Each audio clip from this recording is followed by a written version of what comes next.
Happy 9th anniversary to YourView. We're so grateful for the past 9 years. Today, actually, it was actually yesterday, but today we're celebrating 9th year. Welcome to the show. My name is Mariah Afolabi Brown. As always, I have the ladies of YourView. Welcome to the show, ladies. 9 years on TVC platform. Fantastic feat. Fantastic. How are you doing, Nima? Congratulations. I'm grateful. Grateful from the very beginning to date. It's been a very, very trying past weekend for me and my family, but we're grateful. And then I'm super excited for this news because it's difficult these days to get good news. Yeah. So my backdrop photos were popping up 1 year anniversary and just, just something to reflect upon. Right. And you enjoy grace. Don't ever take it for granted. Nobody is lazy. Nobody is a failure. You've just been blessed so that every works of your hands are multiplied in good rewards. And so that's the result of YourView. We are not robots. We are not superhumans. We have just been, our efforts have always been complemented by the Creator. Exactly. So that Waike does not think. Hi, Dean Tokwe. Happy anniversary. Happy anniversary to all of us. Happy anniversary to all the viewers who have taken YourView as a family, who've taken us as people they listen to, respect and admire. And, it just feels... I don't know, everyone is 10, but it's something that I'm really grateful for, and it's a platform, and I see it as a ministry for me because of the magnitude of impact that everything that I get to see here has on people's lives. And so for that, I'm very humbled and grateful. How are you doing, though? I didn't even ask you. Apart from YourView, I'm doing well. I'm grateful to God. It's a sad story, but I think that I didn't want to share because I felt like it's our show, and that anniversary. Unnatural got attacked, got robbed, boggled, broke the security door. It's in Ogudu. And upon research, she found out that she wasn't the only one. Like about 7 stores had gotten attacked in the space of this May.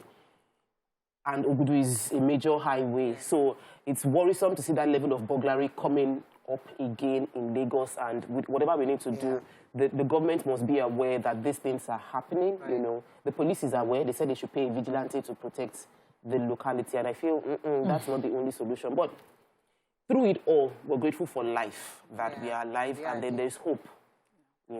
Congratulations. Yeah.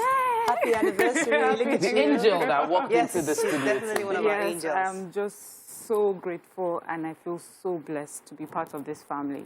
I say 9 years is no easy feat, as you introduced. It's a big deal, no matter where in the world, on TV, to have a show that has gone on for 9 years. And, it's thanks to so many things, to every one of us here, to our producers, to TVC itself, and also to Mariah, I say it has a lot to do also with your person, how you're able to keep people together and just push through. And I'm also grateful for myself. Really, it's been 4 years for me with this family, and I have learned a lot. I have grown a lot. I have with me my friends for life, my sisters, so I'm so grateful. And I'm also really humbled and grateful for our viewers who some of them have even become friends and family. They're constantly wishing us well and supporting us every step of the way. So I'm just grateful to God. God has been good. Fantastic. So I am also very grateful. Thank you to our viewers. Thank you so much for staying with us from day one. In the beginning, we had no clue what we were doing. We were just talking rubbish on TV, but now we've grown. We've actually grown, and we are a source of reference for many. But thank you to Mr. Lemmy especially. He was the one that believed in this dream. A lot of people did not believe, like, what are they talking about? What? They don't know anything. But Mr. Lemmy, the former MD of TVC, he stood by this show. Like, when I say a solid rock, against all odds, he said that show would continue. And I think, I don't want to start mentioning names because I can't mention anybody's names, but I am grateful. 9 years is not easy. The crew, the camera, the team, the guys behind the cameras, behind the scenes, the makeup guys, the production team. Thank you so much for 9 years on screen. It's no joke, as Mariam said. I'm grateful for our viewers. God bless you. Thank you so much. We're really happy. Today is our 9th year anniversary, and we pray Now, 10 years, we're going to shut down Lagos. Amen. In fact, we're going to shut down Nigeria. It's going to be Yes. What about that? The world, baby. The world, Let's go global. So let's go Starting global. to calm We have down. viewers all over the world. The countdown starts immediately. Yeah. So Yes. our journey to the 10th year. Yes. Let's start planning Watch something out. big. Yeah. All right, let's go on a quick break. When we come back, we go back to work. Start with the paper review. Stay with us. We'll be right back.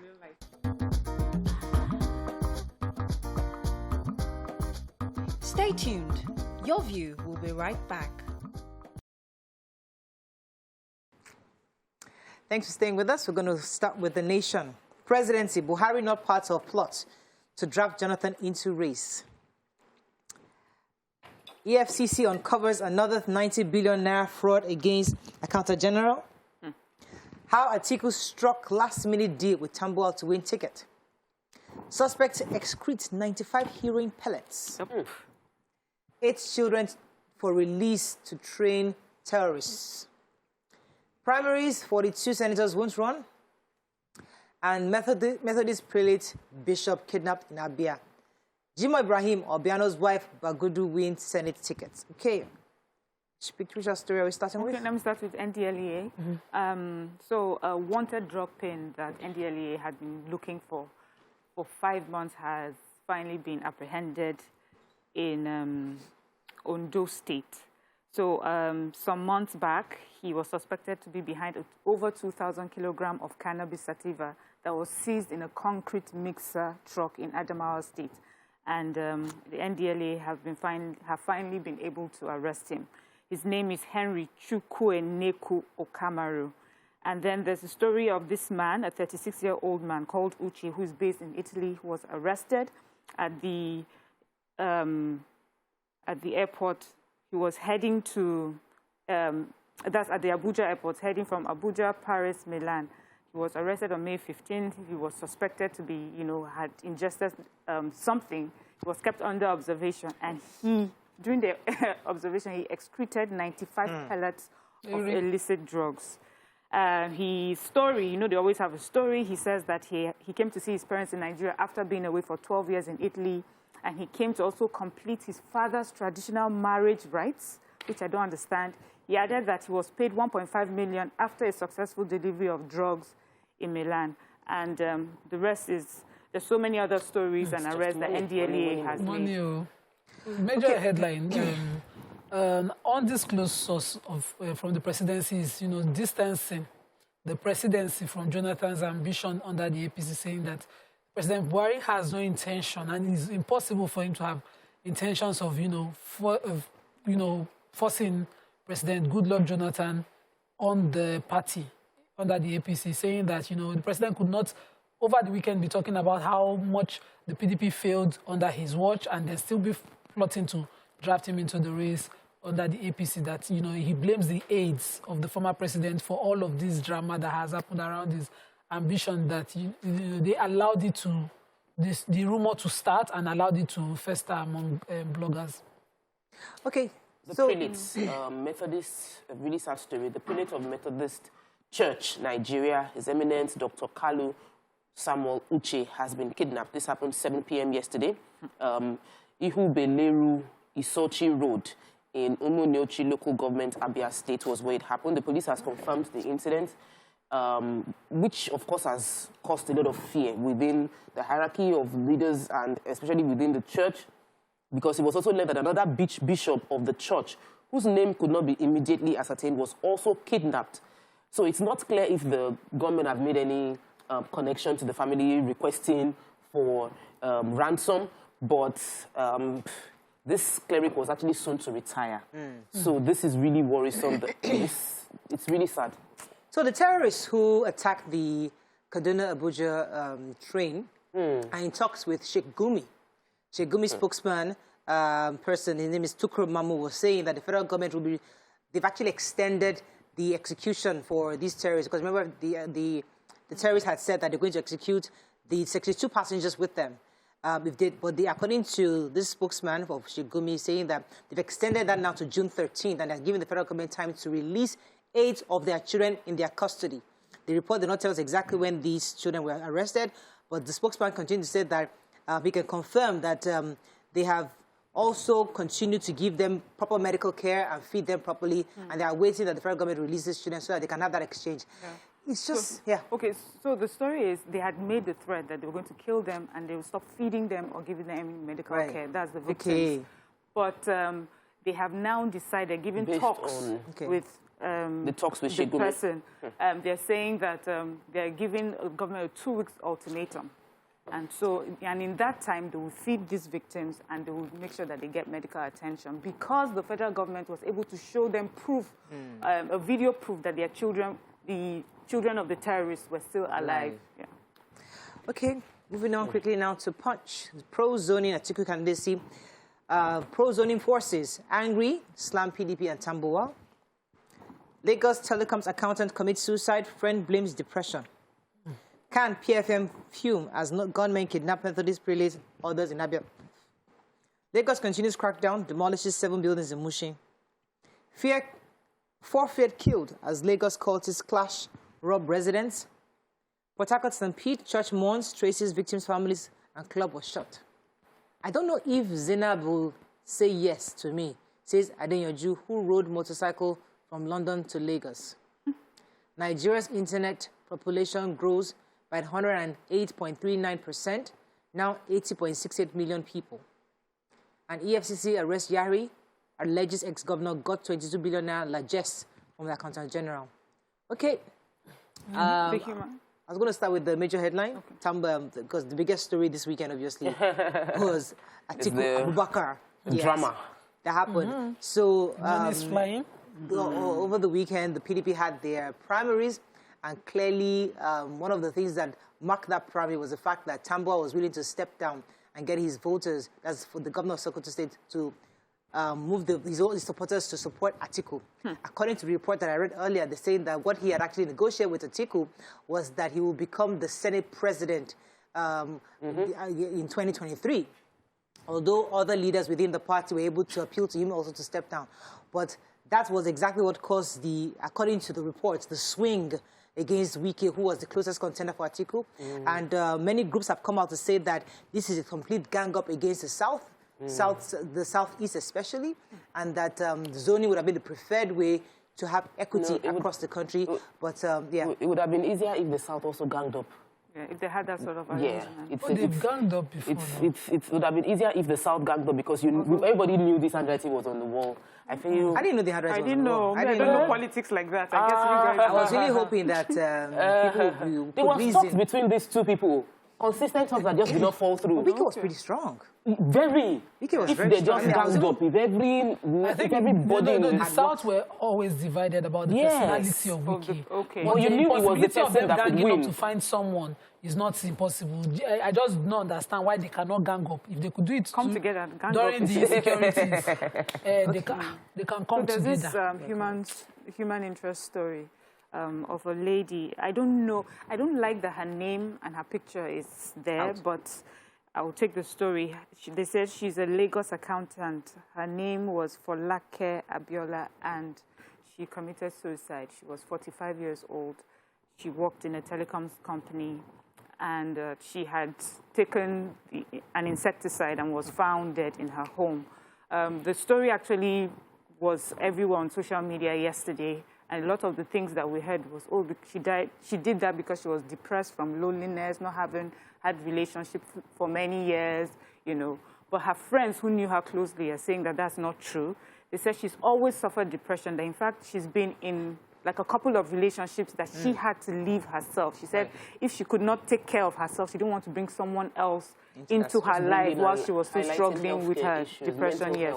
So mental health is still, first of all, may her soul rest in peace, and our hearts go out to her family and her friends. All right, let's go on a quick break. When we come back, we continue with our review. Stay with us. We'll be right back.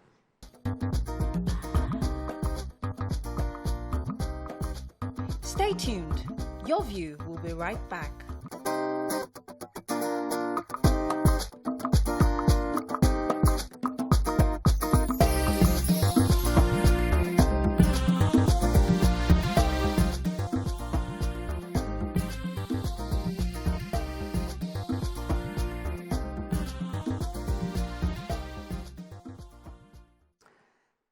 Thanks for staying with us. We're still reviewing Punch. Yes. So I wanted to take the story of the biker, Kunle Adeyanju, who rode his bike over 12,000 kilometers from London all the way to Lagos. Yeah. And apart from the motivation that, he did this for humanity, he did it to bring, touch the lives of less privileged. And he said within the 40-something days of the ride, he had to stop. It wasn't just riding. He had to stop to raise awareness for polio eradication, raise awareness for other issues, major issues around other privileged people. But he was also open that Zainab, the love of his life, accepts his, marries him. So he says so he's convinced about her, and she's a very disciplined person. He loves her, but he's not sure whether she'll say yes or no. So that's part of it. So that's using all of us to propose to Zainab, please accept. As long as Zainab, if he's a good man, not just because he's a good man, please. Yeah, if I was Zainab, I won't say yes at all. Why? At this point, he's not supposed to carry this body. I beg.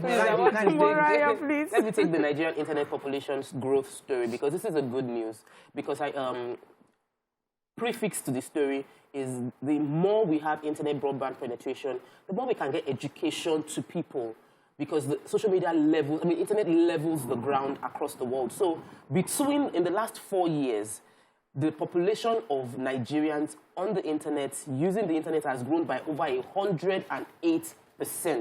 So we had 38.7 million people before, as at March 2018, and as at March 2022, we have 80 million Nigerians. 80 million Nigerians now have access to the internet. Of course, credit goes to the Nigerian National Broadband Plan, which is executed by several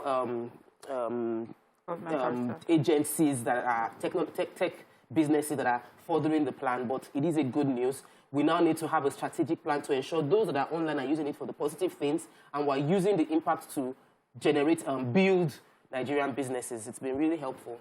Okay, moving on quickly now to Daily Sun. PDP primary, how Northern elders ensured Atiku's victory. Buhari disowns plot to draft Jonathan into APC presidential race. EFCC arrests ex-Zamfara Governor Yari. Presidency, I'll beat PDP candidate flat if APC gives me the ticket, says Umahi. Rising cost of food, household spending to hit 150.9 billion naira. Pope Francis names Okpaleke Cardinal, and Rivers Judicial Commission lacks powers to try Amici, says Supreme Court. Okay, which story are we starting with? EFCC has arrested the former governor of Zamfara State, Abdulaziz Yari, and this was done moments after he just clinched the ticket for the Zamfara West senatorial election. And the reason why he was arrested is it has to do with the arrest of the AGF, the Accountant General of the Federation, over the 80 billion naira corruption that happened. So they said that the AGF was able to steal these funds in connivance with a few other people, and the former governor of Zamfara was one of the people named. As we know, the AGF has been under custody since May 16th. And then we'll see how this goes.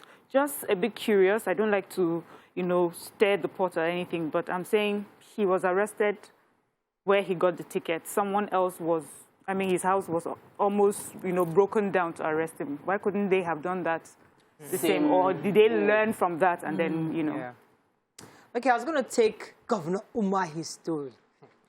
He's saying with boldness and confidence, is the article, that if I get the IUPC ticket, I will beat Atiku flat before 12 noon of the election day. 12 noon, I like the way you put it. 12 noon on election day. He said that he condemned the financial recklessness that happened over the weekend, saying that all those who were spending money in dollars, that if he were the president, he would have arrested all of them, especially those that were giving out cars. That was just so. It was a horrible thing to see. It was a show of money. That was serious financial recklessness, and that the Nigerians should trust that he will be a better president for EPC ticket, and he will be able to win the ticket. Quick advice for all of those that got money during the campaign: just tie it into real estate, because the money is going to go. You might as well just tie it into something substantial and then let the money stay in Nigeria. Don't carry that money and take it out of the country, which is what most politicians end up doing. Okay, moving on. I'll take the story of Pope Francis has named our very own Bishop Okpaleke, Bishop Peter Ebere Okpaleke, as cardinal, along with 20 others drawn from mostly outside of Europe.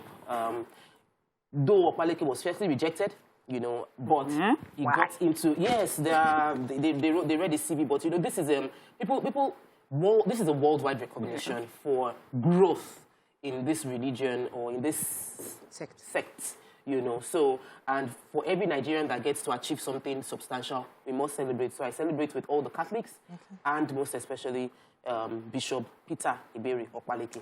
Okay, moving on quickly now to the points. PDP primaries, many mistakes of Wike that armed his opponents. Youths contribute money to build house for poor, childless widow. Igbo presidency will end all forms of agitation and violence in Southeast Ohanese.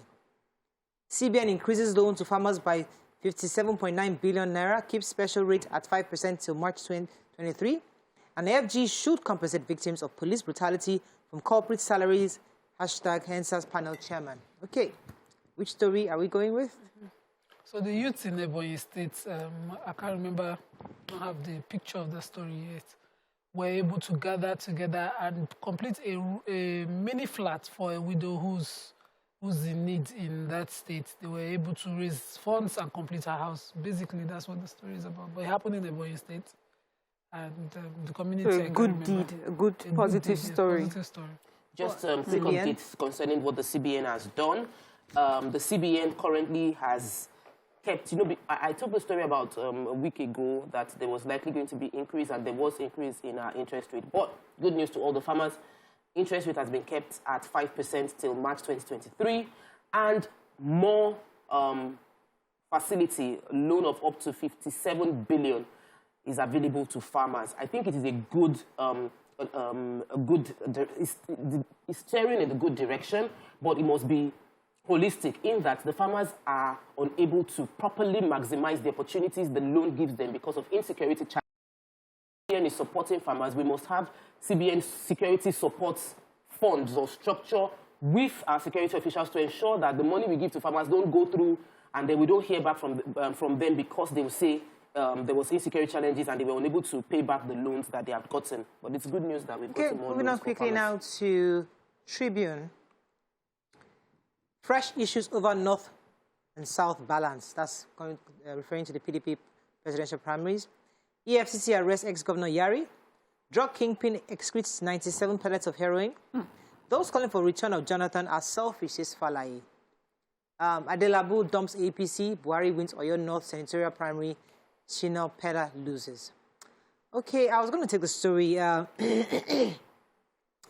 The former secretary to the federal government, Chief Olufalaye, was saying that bringing Jonathan in to the presidential race is a desperate attempt by some powerful individuals to quickly return power to the North after Jonathan's one term. According to him, they are being quite selfish. He was speaking in Ondo yesterday in Akure. He says that he's shocked that Jonathan has now become a beautiful bride. It's Jonathan who was rooted out for incompetence, corruption, and so many things, is now the beautiful bride of many elders within the party. He maintained that Nigeria would only move forward if the country embraces restructuring, noting that the present constitution of the country is faulty and should be replaced to move the country forward. There can never be peace in the country with this quasi-unitary constitution, which is what some people want to hang onto because it suits them. So he criticized... If you forget very easily, Nigeria, you're fighting with one person today, you campaign against him, and tomorrow is your best friend, you're shaking yourself. You saw the video of the shaking of hands and the bowing to Atiku between Wike and Atiku after. It's so beautiful. Please, my people, be wise. Don't kill yourself over any politician.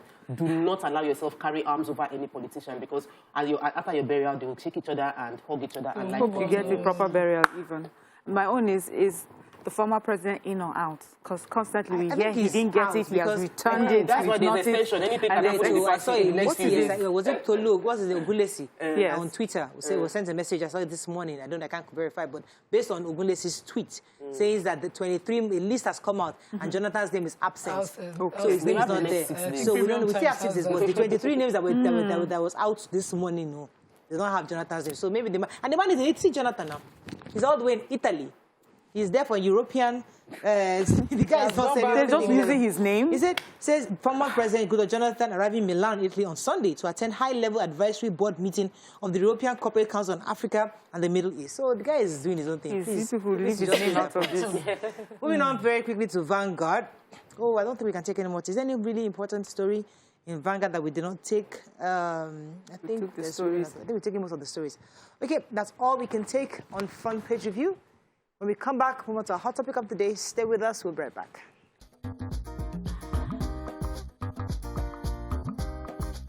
Stay tuned. Your View will be right back.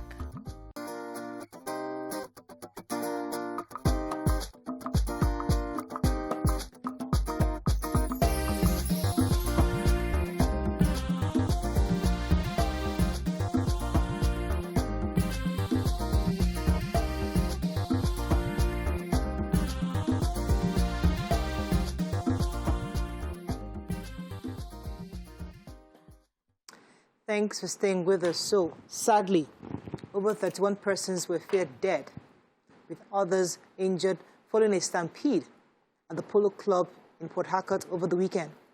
According to reports, the incident occurred during a free shopping program organized by King's Assemblies Church in Port Harcourt. The program was organized to help the underprivileged get gifts, which included food items, free of charge, and other health care. Now, what are your thoughts on this? Because this conversation for me is not so much about the incident. It's more about the Nigerian factor. Because what we complain about our leaders, we do exactly the same thing. We can put this in the parts of organization, structure, execution. These are all things. Because accidents does happen in different places. But to reduce accidents, people put certain things in place. The other factor is the hunger in the land. The fact that there are people who would do anything to get something that is free. What are your thoughts on this? You can join the conversation on 081-270-53687, 091-390-7694. You can also tweet to us at TVC Connect. Please hashtag YourView TVC so we can read your tweets. Right. Mariam, want to go first? Because this... So because it's also something that was done from a good place. It's sad that it turned out the way it did. Because we've always encouraged individual participation in helping, the underprivileged in our country. We always say we don't have to depend on government to do everything. So this was actually something that would have been an amazing thing, life-changing, at least help many people. To put that together would have cost them a lot of money. But then we have to now talk about the issue of health and safety measures that we in Nigeria, as Nigerians, never take seriously. To bring a whole crowd of people to a place, you must think ahead. That foresight is important to understand that there may be stampede. There's nowhere in Nigeria, no matter how small the crowd, that you want to give anything free. Even if there are just 5 people, you see them just running, trying to grab at each other and pulling each other down. It happens all the time. And also, given that it's a church and they must have done big events like this before, it would have been, it's surprising that they did not put those measures in place. A queue would have been done, it would have been followed, more security would have been stationed, because so I don't know how much security they put there, because I heard that a police officer was disarmed, so he was there. So how many of them were there? Were there enough security to just help manage the crowd, or we just do things the way we normally do things? It's really sad that it ended with, what is in more this painful tragedy. that this has happened in Rivers State before. Back in 2020, if you recall, in, I think it's Rumudara along the east-west road in Port Harcourt, where 8 people died back in 2020. I think it was during that, we had the COVID-19 palliatives and all that. 8 people died. And you think with that kind of experience, the government would have put structures in place, because I know that in Lagos State, for example, I don't know how it is, but for my mom's burial, for example, we had to get a letter approving a certain number of people in the hall. You know how we carelessly just get a party and just everybody just, I'm doing TBS, everybody just comes. But COVID taught us that you need to get approval for the number of people. So it goes back to organization. How are we organizing ourselves? I'm pointing the fingers at ourselves. Yes. We just do things anyhow. Yes, and I think that I'm all for the Nigerian factor in this. I'm all for the Nigerian factor because regardless of the fact that, yeah, giveaways would always attract some level of commotion in putting it together. I think that it's very important that we realize that the Nigerianness in us is what showed up in that magnitude of 31 people getting killed in the stampede, because it's just that selfish hurry to satisfy ourselves. So my church does benevolence. We call it benevolence, and there was a time that we over-organized security, ambulance. My church is always big on let's plan every scenario possible and prepare for the worst. But even in that preparation, it was still, people were on the queue. But what we realized was we were on the queue for so long. Some people were on the queue, they came in 6 a.m. and they were on that queue till like 6 p.m. because we were trying to be orderly. And that was the last time we did a general giveaway. So we split it into different local governments and sub-units giving away as opposed to everybody gathering on one crowd. Because you want to, it was a case of the leaders asking themselves, is it for photo op so that we can show we gave away millions of things and everybody can see the picture that we gave away, or we actually want to make life easier for people? So in my case, we must keep thinking for the human being, how to make people feel more humane. Then the Nigerian factor comes in the fact that if they say queue up, they will not queue up. So everybody instead of the queue, you will see one person just jump into the front and feel like I'm a generalismo, I can override everybody. And if people now start looking at the person and also getting irate, and like they would jump in as well, and everything just goes haywire. So it's not about the number of security officials you put there. You put 1 million security officials there, the 1,000,001 Nigerians will scatter and disarm the security officials. So it's important that we start teaching ourselves to follow rules. Yeah.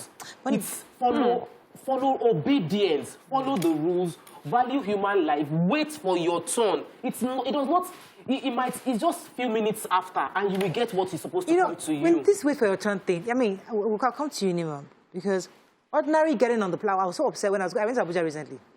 You know how you sit down in the reception and they say it's time for you to board, and everybody jumps up at the same time, rushing just to, guys, this is not down for. This is not Molueo. Okay, calm down. We're all going to enter this plane. And you have a they all rush in. Yes. And they're pushing, and I'm thinking, okay, take it, this is not Molueo. But just like that, we just have to be ahead. We have to be the first to get it and get in. And every other person can struggle to enter. That's their business.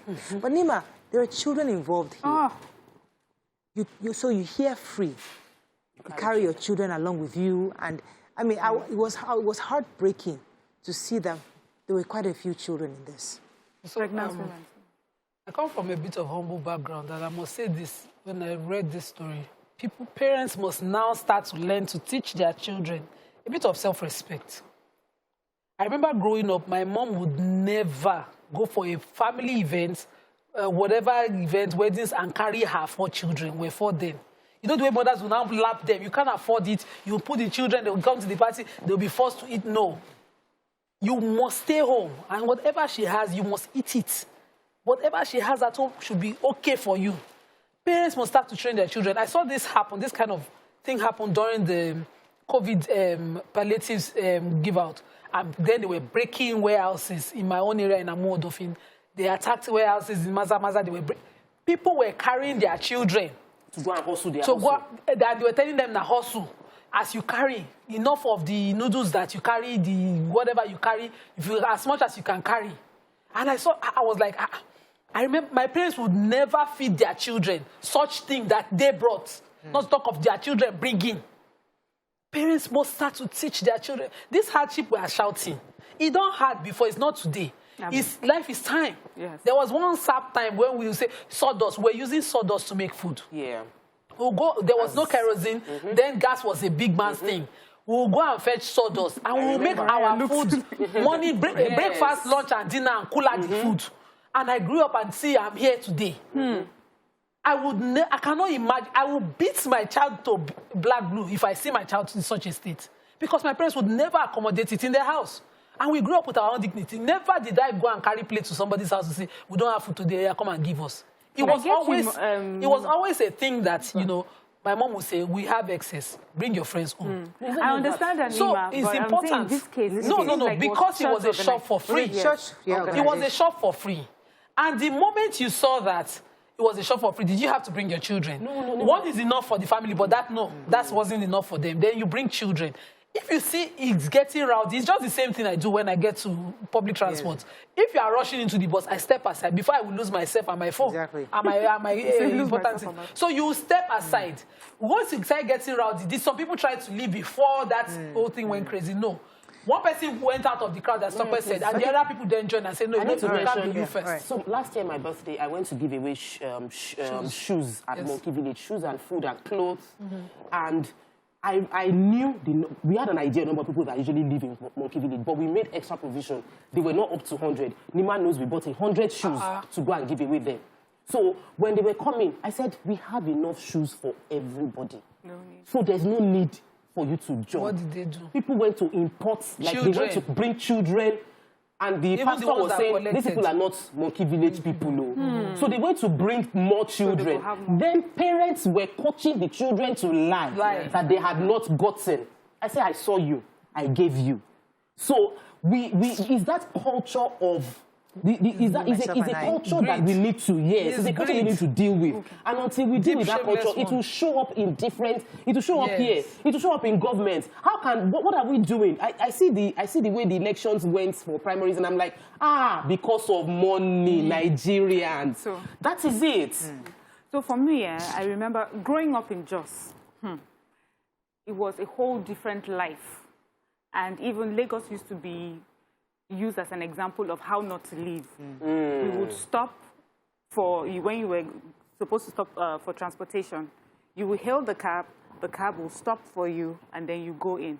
If you had to join a queue, we'll all wait, you join a queue, one after the other. That was how I grew up. And I will remember people will be telling us, Lagos, they don't stop. You have to fly out of the bus before it stops and everything. And we would hear people say, Lagos is not a place to raise children. But sadly, that culture has spread, even in those areas where they seem to have had it together. Sanity. And now it has become the culture of Nigeria. And I feel that we can go back there. We used to do it. Some people could do it. We can go back there, start teaching our children the better way to live. But one thing about it is, like me, we tell our children, you stop at the red light. And I've had my children sometimes, while we're stopping at the red light, the car passes, and like, why is that car going ahead? So they are now learning that you are not smart if you don't break the rules. Because that's the Lagos mentality, is that you have to break the rules. That means you're smarter than the other person that's following the rules. When you come back, we'll take a phone call. Stay with us. We'll be right back.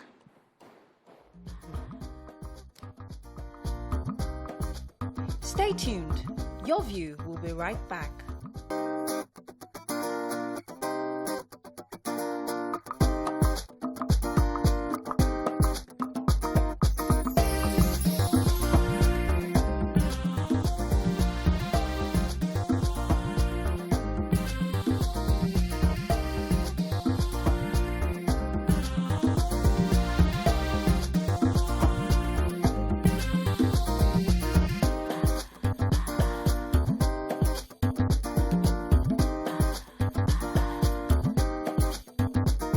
Thanks for staying with us. So we're still discussing this matter that happened in Port Harcourt. And I am particularly concerned that the government didn't take cues from the accident that happened back in 2020. It's not even the first time it's happened, even across the country.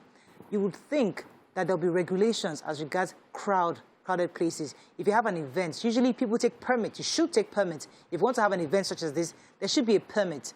How many people are you expecting? What are the security you're putting in place? How you're ensuring orderliness?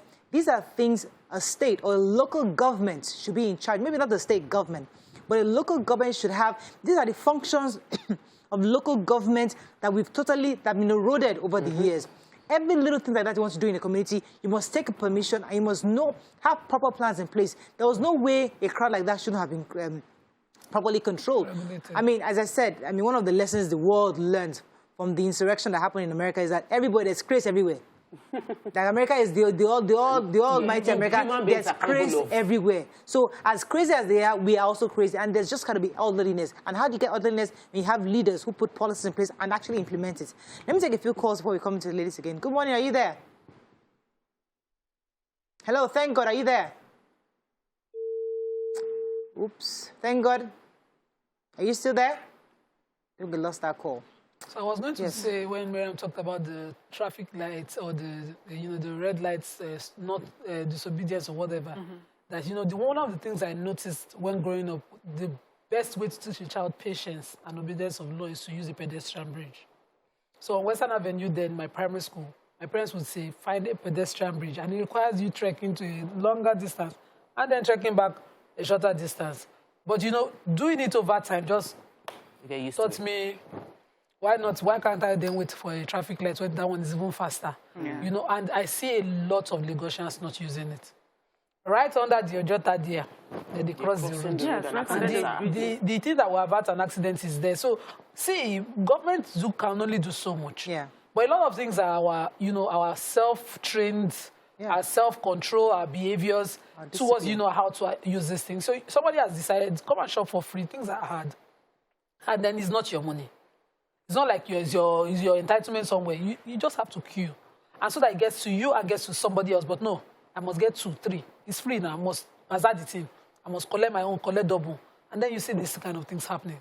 I'm sure that the providers of that entire event would have provided for everybody there if a little bit of patience on Nigeria. I went to the embassy recently. I'm trying to get my visa. And there's a lady, they're trying to be orderly. So, of course, the crowd comes in, all right? And the guy was very clear. Everybody line up this way, according to how you came in. This woman just went from the back and just thought she was smart. And she just went to go and sit down in the seat. And I'm like, and everybody saw her, and she was acting as if nobody saw her. Okay, auntie, it's not your turn. And she was just like, no, I was here. Like, come on. Like, really? Yeah. So these are Nigerian factors. So, we are people ourselves. We are at fault. So, you know how you called her out? And sometimes what would happen is everybody else would tell you to please shut up.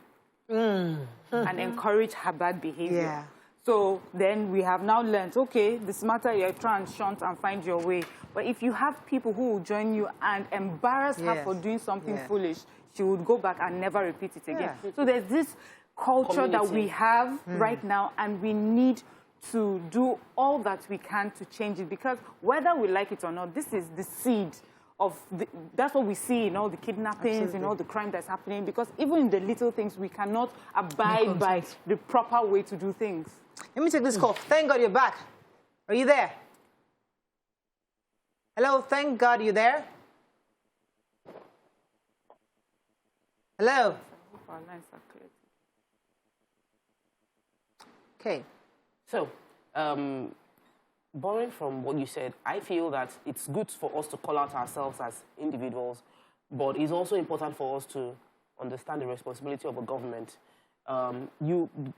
There's something about our system of governance that is very lukewarm. Sometimes we're hot, sometimes we're cold. Most times we're lukewarm. And when you create a system of lukewarmness, people can deal with lukewarmness. Yes. I don't mind. I can stay in the warm water like that.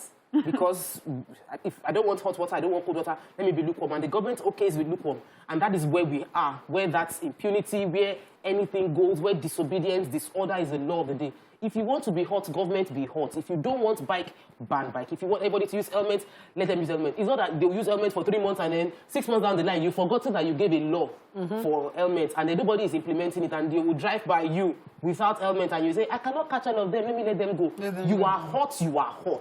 Because that indecision, many things will fall through the cracks. And that is the reason we are so disobedient. Yeah. Because we know even the law cannot catch everybody. So, and it is important that we decide as a government, and we are government, that whenever we make a decision, no matter how uncomfortable this is, we will stick to it. Yeah. Because that consistency over time is how discipline happens. Yeah. Discipline does not happen because you withhold yourself for one day.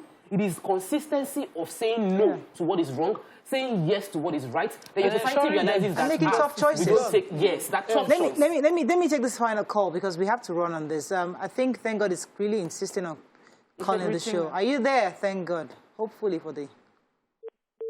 Oh.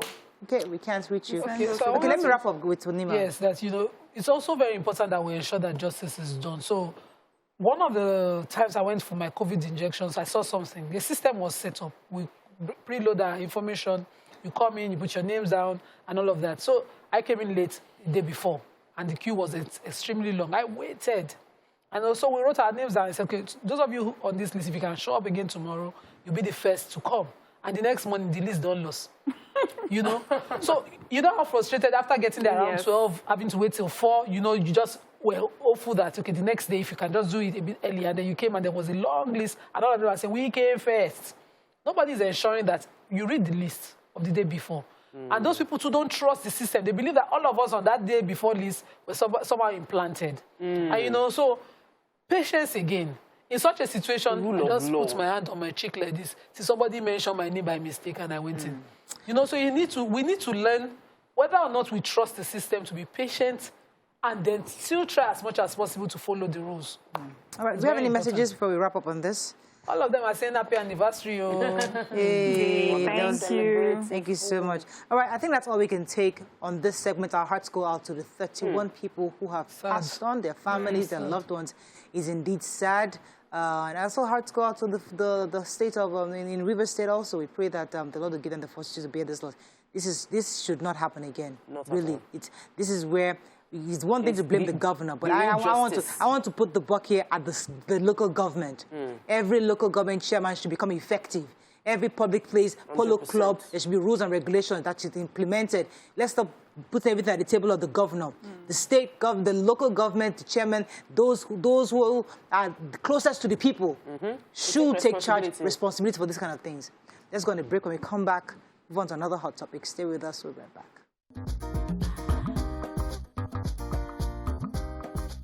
Stay tuned. Your View will be right back.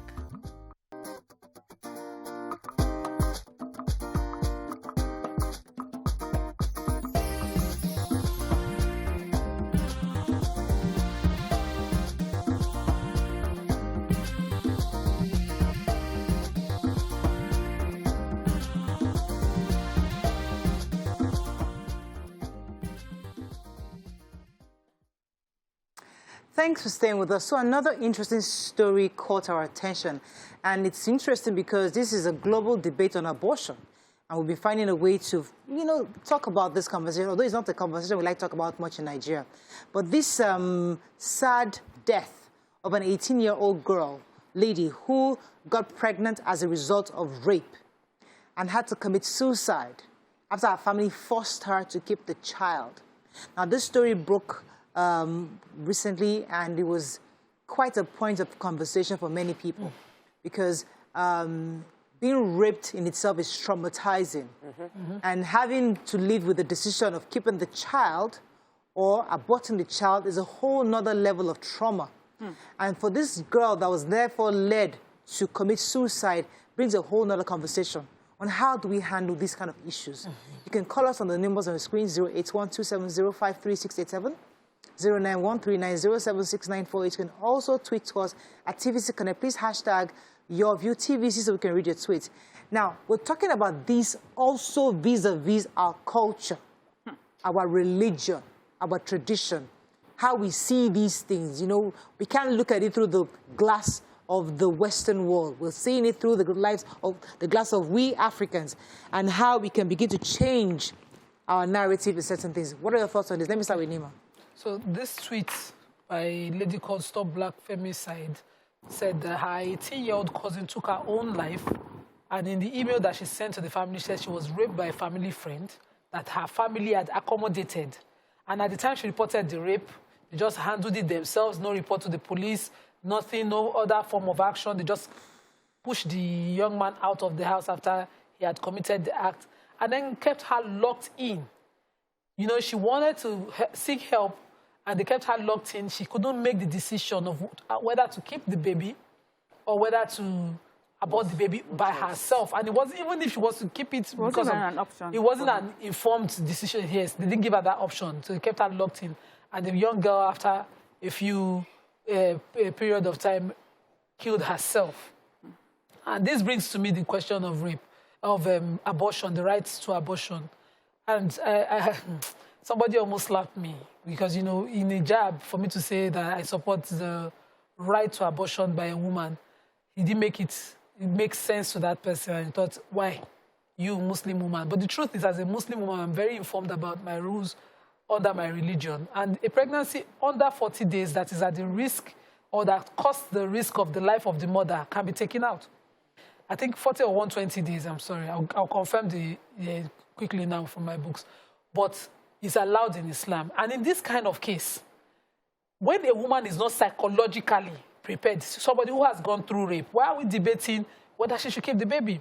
Medically also, there are procedures. I know Mirabel Center does something which they did for one of my cases.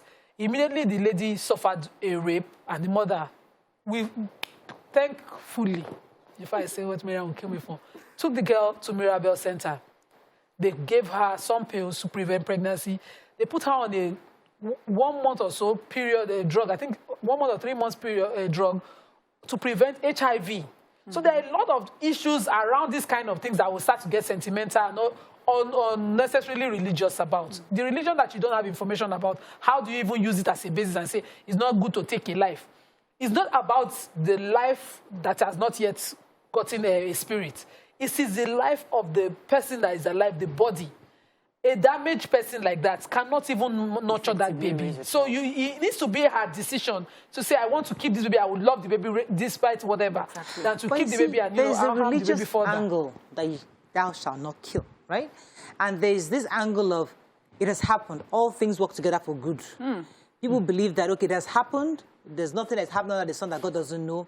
You know, they will encourage the child, keep the child. You're 18, you know, God will bless the child, you know. That's the religious angle I see.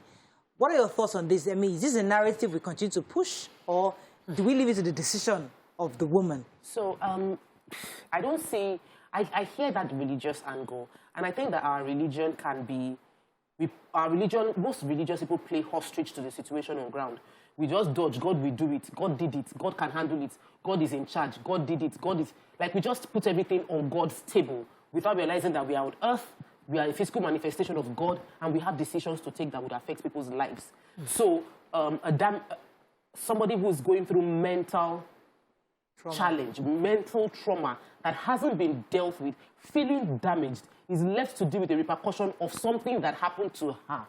And her life is paused for that decision, and she's not being treated for the mental issues she's dealing with.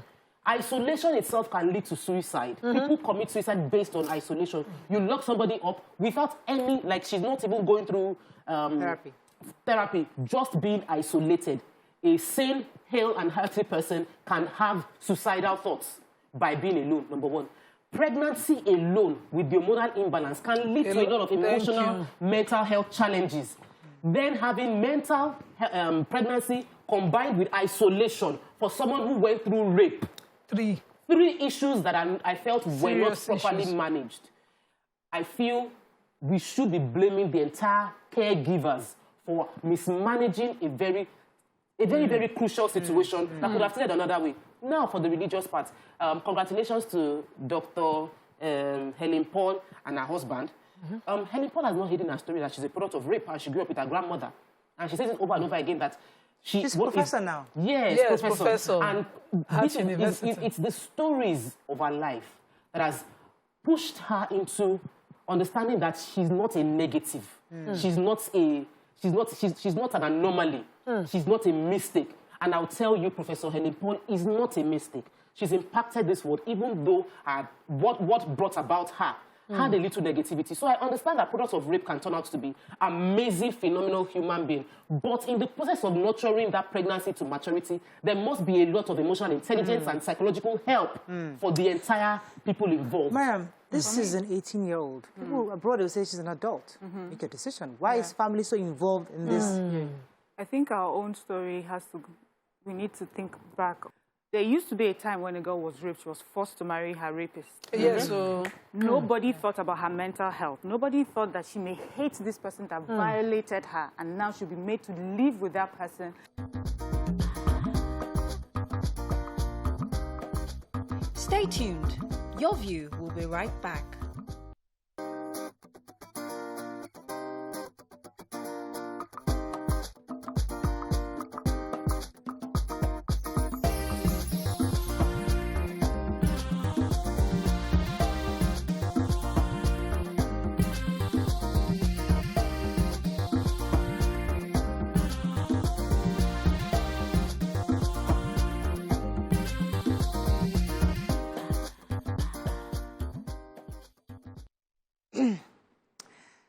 Thanks for staying with us. It's our anniversary. Woo-hoo. Special greetings to the ladies of YourView. And we're so happy because this morning we're celebrating our 9th year anniversary. Special greetings to Cakes Confessionals and Sticky Sweet Bakehouse for our lovely cakes. I would like to thank Elle Morgan even for the set decoration. Thank you so much, Elle Morgan, for the beautiful set. We appreciate it. Thank you so much. So, ladies, would you like to do the honors of putting the knife? You got to count down. Put the two of you. All of us will just the two of you are the one closest to the cake. In fact, maybe you move the cake closer to you, so that both of you can do the honors. Push it down further to you. Okay.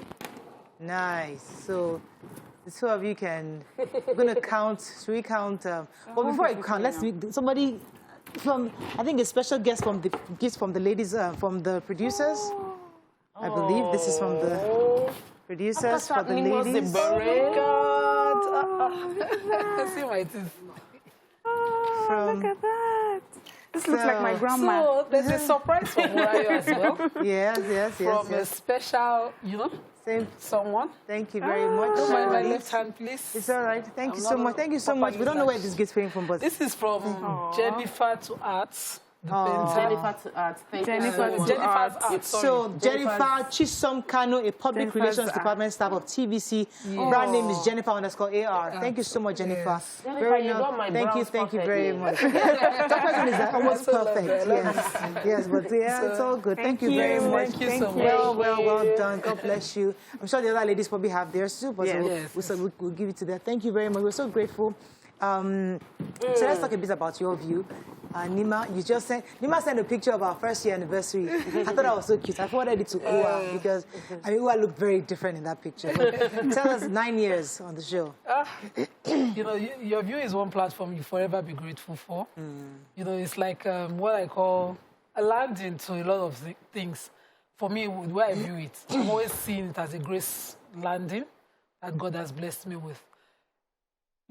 When I view some of the things I wanted changed 9 years after, and the impacts. Just 2 weeks ago, I talked about the middle front of Doba on the Badagry Expressway. And during the week, I just said I will cover it till the end of, when they finish the work. The repairs started. And it's because of a platform like this that I can say, please, so let's not watch it, deteriorate, and somebody would respond. And, usually it used to be you against government, but now that's mouthpiece. Right. So I love where I live. I'm not in a hurry to change where I live. But I love to see that everywhere in the world is good. So wherever you are, it's not to run out. And I'm grateful for the platform to be able to say, make it better on the other side of town. Absolutely. And it's only YourView that's giving me that platform. If not, I'll be on Twitter fighting everybody. Twitter warrior. Yes, entirely grateful for that. 9 years warrioring, Madam Tope Makodige. Tell us a bit about... Wow. I couldn't have seen this, and I couldn't have planned this because for me, YourView was very divine. It helps me to use all my gifts. And I'm grateful to God for all the phases that I've had on the show. I've been pregnant on the show, I've gone on the show, I've launched businesses on the show, I've done charity on the show. Like, I've grown on the show, and I'm grateful to the support that I've gotten from everybody. But I'm grateful for the gift of sisterhood, I'm an only child. So I didn't have siblings. So I don't understand. You guys might not understand what this means for me, if I need something, I can just come in, I want pepper, I want rice, please help me organize this. I know I can call Murayo, I can call Mariam, like I have sisters. I have sisters now. And I have sisters that genuinely are pushing me to succeed, genuinely cheering for me. And I don't know what blood sisters feels like, but this for me feels like my blood sisters. And somebody cry. This is just a gift of God to me that I don't take for granted at all. I've been very blessed with people on the show, fans, friends, and sisters on set. This for me is the biggest testimony for the past 9 years. Fantastic. Mariam, 9 years, YourView, how do you feel? I feel blessed. I feel truly blessed. I didn't start with you all. I joined last, and it has just been a blessing in so many ways. I was just in Tokwe once. I said, You know, long before I knew I was ever going to be on YourView, I had this book, a journal that normally I would write maybe end of the year, midterm. I just normally would jot down things in my journal. And one of the things I had written down was that I was looking for a group of friends or sisters. One who will be good in this, one will be good in this. It's so almost eerie how almost accurate that list turned out to be with this sister. I mean, where else in the world would you find a group of women with all the different strengths that they have and how it can help someone? So for me, I believe this was divine. I was, you know, on an interview recently and they were saying, how did you join? So for me, it wasn't even that I did the audition and I was picked. I was told, oh, sorry. But then like a week or two later, they were like, you know, the other person we picked wasn't quite working for us and you were the next person. And it has just been amazing. For me personally, I would say I have grown. My confidence has, you know, grown. And here I am, an author, you know, a coach. You know, so many things have come from this. And the most important thing is truly your friendships. It has been, that has been one of the biggest blessings of being on this show. Right, fantastic. So, I mean, I cannot share the story of YourView without always remembering the fact that this started because we just wanted to give women a platform to speak. You know, I remember that it's a platform that has given us a lot of influence. I remember a lot of times where, you know, we're having a show and I'll be getting texts from like some serious people and like, Morel, take that back. That is wrong. This is not what happened. They give me history. Like, you know, it just shows that our leaders are listening. If there's any show in this country that both leaders and the led are listening to, is YourView. And it's such a huge privilege to be one to anchor this kind of show and to be one to have a team of women who are just brilliant, who are smart, who are selfless. The sacrifice Nima makes to get here, the sacrifices YK makes to get here, you consistently for 9 years, it's not a joke. You know, so I appreciate the sacrifices everybody puts in. Mariam, I remember in the beginning there was a struggle of how do I fit in? How do I fit in? And I kept saying, listen, no matter how it is, just do it. Eventually, you be yourself. It's that uniqueness that puts you on the show. And don't try to be anybody else. Everybody has their own pace. It might take you a long time to fall in, but eventually you will. And when you do, you are real. You're who you are.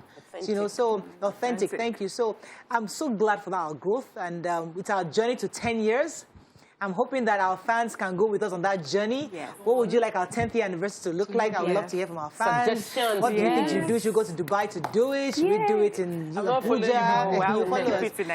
How do we shut down 10th year anniversary? Because I think, I'm not sure, we have to go and find out, like, if there's the longest TV show, like breakfast show in Nigeria. I'm not sure. It's not about even the longest. No. Listen, there is women. No, I'm talking about the women. Okay, the show, all women show. You know, because the truth is that sometimes we have to own it. Yes. I mean, one of the successes of our show is that many shows have come after this. And it's, no matter how you come, I am happy that you're coming. So I'm happy that many people have started the show. And I made a post. I said, listen, replicate your view. In different languages. Replicate it in Hausa, replicate it in Swahili, replicate it in Afrikaans, replicate it in Ashanti, replicate it in Igbo, replicate it in every language, replicate it for the young people, replicate it for the old people, because women must keep speaking. We must share, because the more we speak, the more confidence we are to address issues within our families and outside. Opportunity to say that, you know, one of the things that is our staying power is accepting each other and our different. I know I'm a bag of trouble. I bring my own stubbornly to the table. But I know that this privilege to be allowed to say it would have been controlled in some other platforms. Somebody will tell you who to be, how to speak, you know, and I would not have even stayed this long. But here, you can say what you think, you will thrive with it, you can go home and sleep. So the risk is not, nobody controls you. So you are entitled to that opinion as strongly as you believe in it. And that's one of the things we are promoting out there. It might not be your opinion, but you respect it. You understand it as somebody else's convictions. And little by little like that, the world is a better place. That's what one thing YourView promotes. We have to dance to the song everybody's dancing to, Buga. But honestly, it's time for us to Buga. We've been humble for so long. We've been humble for so long. I'm wearing my Buga dress. We are singing the song. We are playing the song now.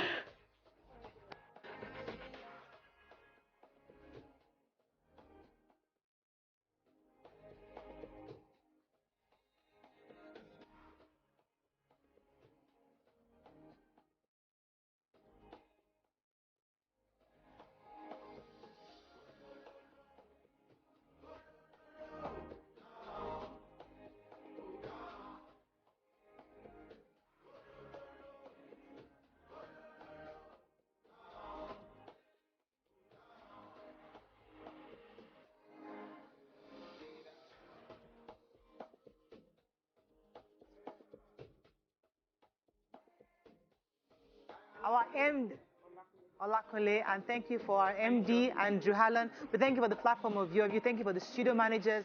Thank you for Mr. Akin, all the Jumo, everybody in the studio, Mr. Shegun, makeup artists, Nkiru, Ada, everybody, God bless you. Thank you. 9 years, on our way to 10th year. We're on our way to the 10th year anniversary. See you at 10. Yes, see you at Happy anniversary, everybody.